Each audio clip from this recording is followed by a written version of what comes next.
anayo mamlaka, ambayo yeye anazo nguvu za kuponya, ambaye yeye ana uwezo wa kumbadilisha mtu.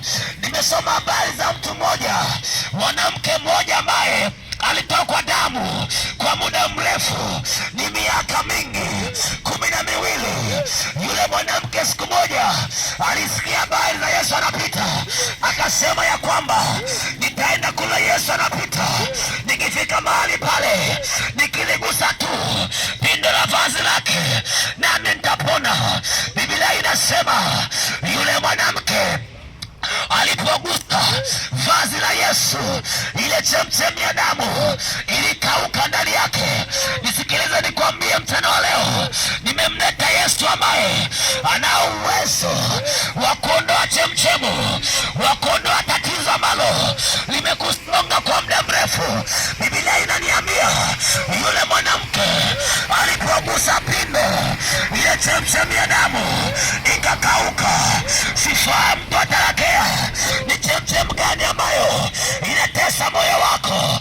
Yamkini ulevi, yamkini uchawi umetesa moyo wako. Sikia nikwambie, nimemleta Yesu ambaye yeye ana uwezo wa kuondoa tatizo lako. Nimemleta Yesu ambaye yeye ana uwezo wa kuondoa sosi, ya kuondoa chanzo cha shida yako. Anapokuponya anaondoa ile chemchemi ambayo imekutesa kwa muda mrefu. Nisikie nikwambie kijana mwenzangu, yamkini mwanangu, wewe kijana mwenzangu, umeteswa na madawa, umeteswa na ulevi. Nisikilize nikwambie, umejaribu kuacha, umeshindwa. Umeambiwa na wazazi wako, wewe mwanangu acha madawa, wewe mwanangu acha ulevi. Umejaribu, umeshindwa. Unaacha wiki moja, unaacha wiki ya pili, ile wiki ya tatu unalewa tena. Nimekuletea dawa, nimekuletea dawa. Hii dawa ni Yesu aliye hai. Sikia nikwambie, mimi ni kijana mwenzako, nilikuwa sifai, adui alinifunga, alikamata maisha yangu, lakini baada ya kumpa Yesu maisha, Yesu kanitengeneza, Yesu kanifinyanga. Sikia nikwambie wewe, yuko Yesu aliye hai ambaye unapokubali mchana wa leo kumpa maisha yako, anakusafisha, anakuweka huru tena, anakuponya. Haleluya, haleluya.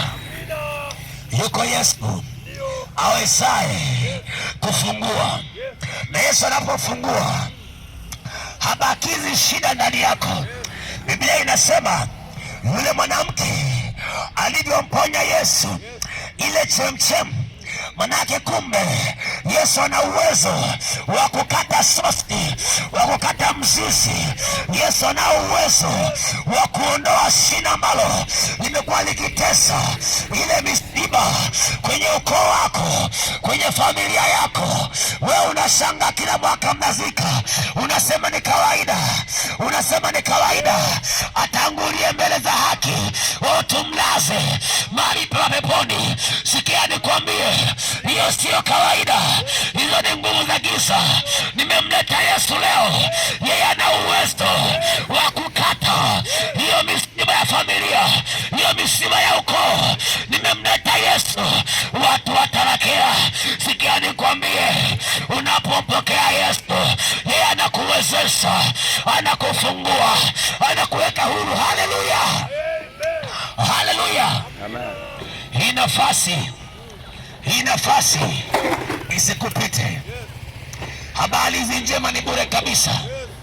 Yesu hahitaji pesa yako, hahitaji elimu yako, anataka tu moyo wako.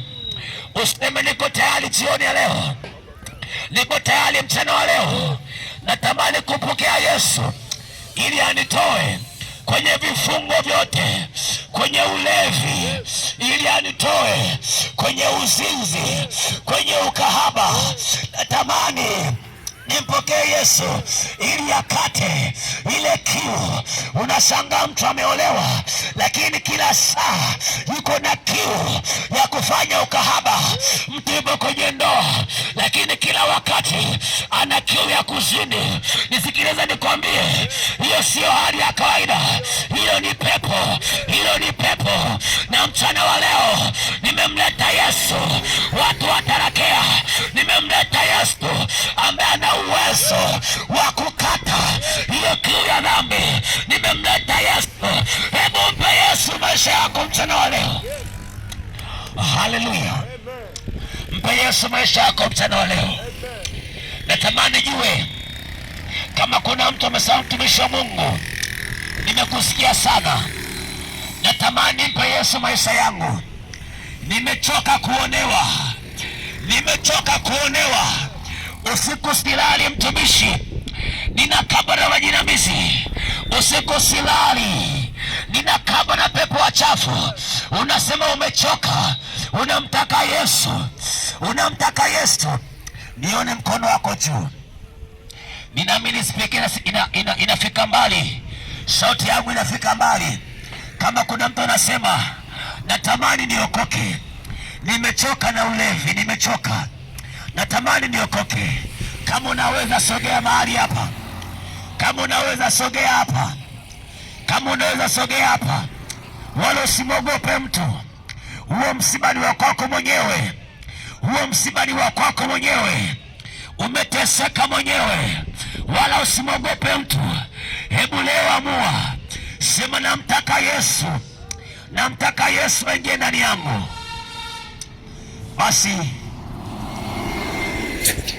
kama kuna mtu nasema namtaka Yesu, na pengine uko mbali, hawezi kusogea mahali hapa, naomba nikuombee huko huko uliko. Neema ya Mungu itakusaidia. Nikuombee huko huko uliko, neema ya Mungu itakusaidia. Hebu sema asante Yesu, sema asante Yesu, nimeasikia maneno yako nami nimeyaamini. Kutoka ndani ya moyo wangu ninaamua leo kukupokea Yesu. Ufanyike Bwana na Mwokozi wa maisha yangu. Ninamkataa shetani na kazi zake zote, roho za ulevi, roho za misiba zilizokamata familia yetu, zilizokamata familia yetu, kwa jina la Yesu. Naomba ongea na mama pale pili. Ongea pale mama pale, ongea naye. Alikuwa anasikiliza pale. Ya yuko na mfuko, mfuate pale, ongea naye. Alikuwa anasikiliza pale, anahitaji msaada. Katika jina la Yesu ninamkataa shetani na mambo yake yote. Ninakupokea Yesu. Nimeokoka. Nimeokoka. Sema tena nimeokoka. Naomba nikuombee sasa. Baba, katika jina la Yesu aliye hai, asante kwa ajili ya watu wazuri hawa watarakea. Hawa ni watu waliobarikiwa sana, ni watu waliopendelewa sana. Ninasema asante Yesu kwa ajili yao. Nami Mungu niko mahali hapa kufunga vyanzo vyote vya shida zao. Roho ya ulevi, roho ya ukahaba, roho ya uchawi, roho ya chuma ulete kwenye biashara zao. Baba, nazifunga sasa, ninazifunga sasa katika jina la Yesu. Nazifunga sasa, ninawakomboa hawa watu wazuri. Ninafunga sasa roho zote za giza, pepo wabaya, nazifunga sasa katika jina la Yesu. Ninazifunga sasa kwa jina la Yesu. Baba, naombea ulinzi wako. Yesu walinde, Yesu watunze, ni katika jina la Yesu ali hai. Kila mmoja aseme amen. Basi wakati huu watu wazuri watarakea, tunawatangazia tuko na mkutano mzuri unafanyika pale Custom, kanisa la TAG, kanisa la TAG Heaven City Center, kwa mchungaji Frederick Kuvandenga. Tunawakaribisha pale kuanzia saa 9 kamili alasiri. Yesu anahubiriwa mahali pale. Walete wagonjwa na wenye shida mbalimbali, Yesu anawafungua. walete wagonjwa. Usikae na mgonjwa ndani, mlete leo jioni waliofungwa na roho ya ulevi. Yesu atawafungua. Haleluya, amen.